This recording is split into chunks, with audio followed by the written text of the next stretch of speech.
We bring this resolution in order to help Sri Lanka address ongoing challenges and in order to encourage progress on reconciliation, justice and human rights. The latest UNHRC Resolution 51-1 on Sri Lanka was adopted today with 20 countries voting for it, 7 countries voting against and 20 countries abstaining.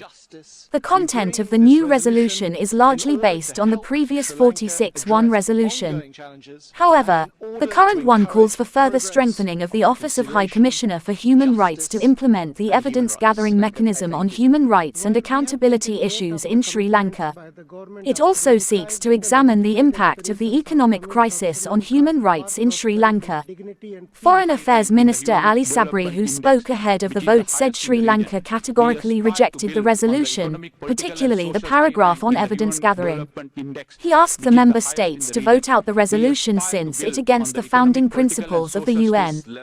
As usual, Pakistan spoke in support of the remarks by Minister Sabri and called the resolution intrusive.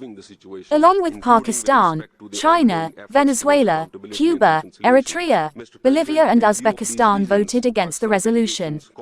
However, 20 countries voted for the resolution, easily outnumbering Sri Lanka.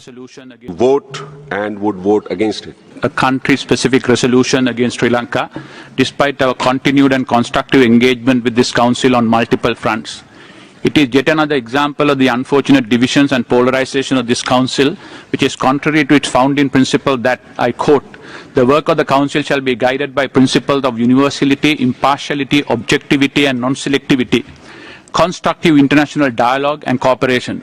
Sri Lanka categorically rejects the draft resolution HRC/51/L1 presented without our consent, despite our effort to engage with the main sponsors. While this resolution may meet the objective of advancing the domestic political consideration of the sponsors, it manifestly unhelpful to Sri Lanka.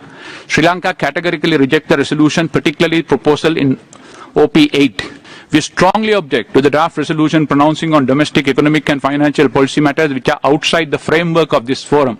Solution to economic and financial crisis faced today by many countries will not be found in the mandate, instrument or expertise of this Council. Sri Lanka has overcome many challenges in the past. We have ended decades of separatist terrorism, successfully managed the human health dimension of the pandemic, and despite economic challenges, succeeded in maintaining a high rank in the Human Development Index, which is the highest in the region.